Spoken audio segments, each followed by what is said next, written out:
A presidente do PT, Gleisi Hoffmann, defendeu o militante lulista Breno Altman, que divulgou diversas mensagens preconceituosas contra judeus por meio das redes sociais.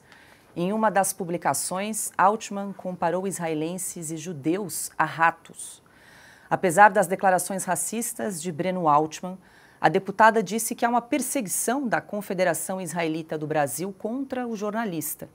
Sem citar a comparação feita por Altman, Gleisi declarou que o comunicador tem, abre aspas, um firme posicionamento contra o massacre do povo palestino, fecha aspas. Hoje, Gleisi Hoffmann reclamou depois de ter seu posicionamento contestado pela CONIB. Nota da CONIB, acusando-me de preconceito e antissemitismo, é a prova de que esta entidade não tolera as críticas ao governo de ultradireita de Israel, venham de onde vierem. Nunca fizemos nem estimulamos declarações ou atitudes antissemitas, pois respeitamos todos os povos e religiões. E aí, Augusto Nunes, agora a Gleisi Hoffmann descobriu que a perseguição contra jornalistas, será que só agora? Depois de quantas punições aí impostas arbitrariamente, inconstitucionais, aos que divergiram do PT. O PT descobriu agora, então não pode ser, tem que desfrutar da inteira liberdade de opinião, de expressão, os petistas. Esses podem. Eu acho que o Breno Altman deve escrever o que quiser, como todos, e pagar judicialmente pelos erros que comete. O que fez a Federação Israelita? Recorreu à justiça. Isso é legítimo. Já os petistas vivem celebrando a intromissão nesse tipo de assunto do Supremo e do Tribunal Eleitoral. Aí pode. Porque só os adversários, quem não gosta, quem não votou no Lula, quem não apoiou o Lula, é punido. Isso. Descobriram agora a liberdade de expressão. E é o seguinte, o Breno Altman tem todo o direito, repito, de dizer o que disse. Ele não pode ficar mentindo, como nessa conversa fiada que a Gleisi endossou, de que ele se manifestou contra o governo de ultradireita. Não. Ele se manifestou contra o povo israelense. O que ele chamou de ratos são israelenses. Senão, ele teria sido explícito. São o primeiro-ministro e os integrantes do governo.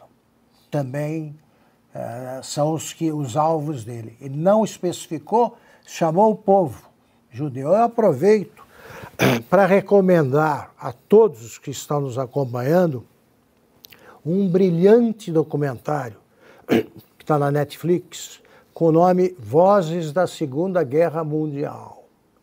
Entre outras coisas, vocês verão com um realismo aí que eu não conhecia, estava conversando com o Piotr sobre isso, ele também viu o documentário. Eles contam o que é que os americanos encontraram, o que é que eles viram quando toparam com o primeiro campo de concentração liberado. Vocês vejam o que mostra o documentário, repito, brilhante, e releiam o que escreveu o Breno Altman. E aí, Silvio, a Gleisi Hoffmann, presidente do PT, acusando aí a Confederação Israelita do Brasil de perseguição ao jornalista Breno Altman, que chamou os israelenses, comparou israelenses a ratos. Eu acho que eu concordo plenamente com o Augusto, defendo que todos possam escrever o que bem entender e assumam a responsabilidade por isso. Não só um dos lados, né, já que nós, segundo o ministro Luiz Roberto Barroso, presidente do Supremo Tribunal Federal, estamos divididos, né, tem os poderes do bem, tem o pessoal do bem e o restante. Aí não pode, aí você não está sendo justo. Então, se a nossa legislação ela tem mecanismos e ferramentas próprias para calúnia, para difamação. Portanto, se alguém se sentiu caluniado, difamado, perseguido, incitação ao ódio, deve punir por isso, procurar justiça e ser punido por, a pessoa pode ser punida por isso e ponto. Simples assim. Agora, nós estamos assistindo, em relação a essa guerra do Estado de Israel contra os terroristas do Hamas, é uma espécie de antissemitismo relativo, já que tudo é relativo para essa esquerda. A democracia é relativo, o terrorismo é relativo, nós estamos vendo a perseguição relativa, o antissemitismo, o ódio aos judeus permitido. Do contrário, não teríamos políticos passando pano para o Hamas, que cometeu atrocidades comprovadas contra crianças, contra mulheres que foram violentadas, estupradas, contra bebês que foram mortos de forma brutal, contra jovens que estavam numa festa de música eletrônica e foram atingidos pelas costas, fuzilados a queima-roupa. Brasileiros, inclusive.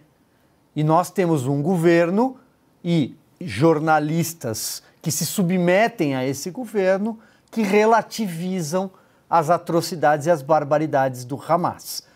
É evidente que comparar o povo judeu a ratos é passível de punição. Resta saber se a justiça será tão implacável contra quem comete esse tipo de crime, esse tipo de ataque, quanto é contra quem diz outras coisas em relação a políticos de esquerda.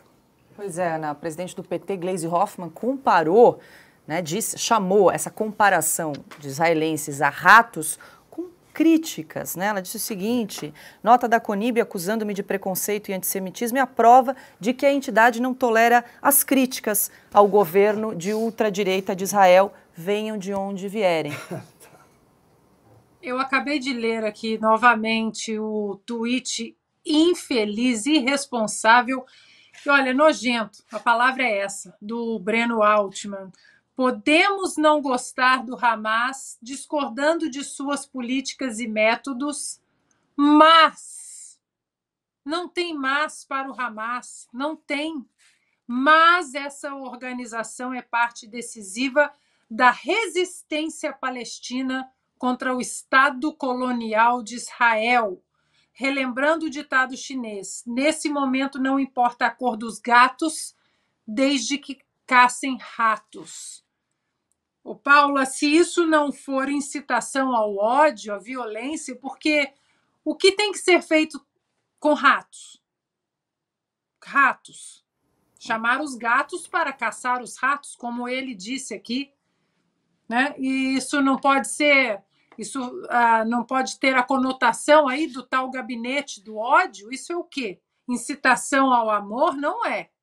Porque se você diz que alguém é um rato, que não importa a cor dos gatos, desde que caçem ratos, ou seja, você está pregando a extinção dos ratos, a extinção de judeus, isso é nojento, é vil, é covarde. Claro que eu sigo concordando com os meus parceiros, tem que deixar falar e acionar a justiça, sim. Agora, isso é incitação ao ódio, à violência física contra o povo judeu. É exatamente disso que se trata.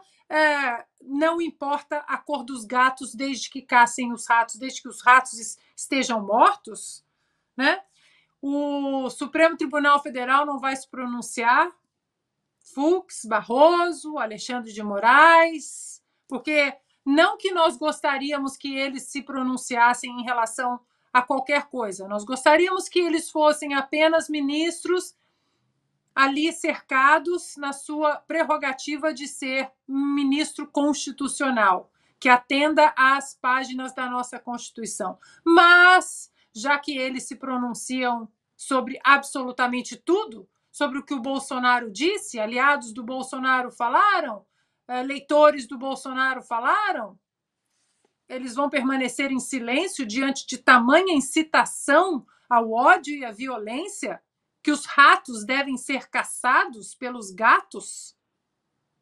A pergunta acho que é retórica. Eles não vão se pronunciar. Silvio? Só lembrar de uma coisa que a memória sempre acende. Em 2006, o Lula chamou Antônio Carlos Magalhães, então senador, de hamster. Chamou ele de rato. para tentar alavancar a candidatura do Jacques Wagner na Bahia. Então, só para fazer uma menção, eu vou só ler aqui rapidinho. O juiz do caso determinou apenas a remoção do conteúdo, mas houve análise de um juiz, tal como prevê a justiça, a parte ofendida se sentiu ofendida, foi lá, fez uma reclamação, tal como é o devido processo legal. O juiz fez uma análise, em nenhum momento mandaram prender o Breno Altman, em nenhum momento tiraram as contas dele, tiraram a conta do Twitter, ou congelaram as contas bancárias, ou tiraram o passaporte. Olha, olhando para o Brasil atual, tá tranquilo. Não que eu concorde com censura, muito pelo contrário, a gente defende a liberdade de todos indistintamente aqui, já fizemos isso claramente. Agora, a lei. A parte ofendida tem o direito de dizer estou ofendida e recorreu à justiça dentro do devido processo legal. Não foi parar num inquérito sem fim, aqui no inquérito do fim do mundo. Que diferença de tratamento. Quando a lei existe, quando se aplica a lei, quando se o devido processo legal é utilizado, olha a diferença. O juiz olhou, dada a regra da proporcionalidade, falou, não, acho que esse conteúdo realmente é ofensivo, a decisão do juiz é uma sentença, retira-se o conteúdo. Não mandou, de novo, tirar as contas, derrubar as contas de rede social, congelar as contas bancárias, passaporte e por aí vai. A Ana levantou a mão. Diga lá, Ana. Levantei porque nós temos que lembrar que um ex-deputado federal, o Daniel Silveira, está preso numa canetada do ministro Alexandre de Moraes, porque ele teria instigado o ódio e a violência física dos ministros do Supremo Tribunal Federal. Isso aqui é o quê? Não importa a cor dos gatos, desde que caçem os ratos. Os ratos devem ser mortos, então. O deputado Daniel Silveira foi preso, foi solto de maneira constitucional, sob o decreto do perdão presidencial, do indulto presidencial, que está na Constituição e que, inclusive, Alexandre de Moraes já defendeu em outro caso, em 2018, se eu não me engano, ainda com o presidente Michel Temer. Ele foi preso, colocado na prisão de novo, de maneira inconstitucional, por incitação ao ódio, à violência, mas agora absolutamente nem um pio do Supremo Tribunal Federal e dos judeus, né, que nós temos também naquela corte. O Augusto, Piotto, Silvio, Ana, eu estou aqui com a íntegra da declaração, da nota da Gleisi Hoffmann, que ela publicou a manifestação na rede social X. Nós lemos um trechinho, mas eu vou ler só o finalzinho aqui, que ela termina da seguinte maneira, aspas, defendemos também o direito de expressão do jornalista Breno Altman, que é perseguido por críticas às posições da CONIB. Somos da paz, do diálogo e da tolerância, mas não vamos nos calar diante das pressões indevidas dessa entidade. O nome do nosso país é Brasil e aqui todos podem viver livres de preconceitos e imposições. Aproveito, então, para dizer que podemos nos considerar liberados para chamar de rato o presidente Lula.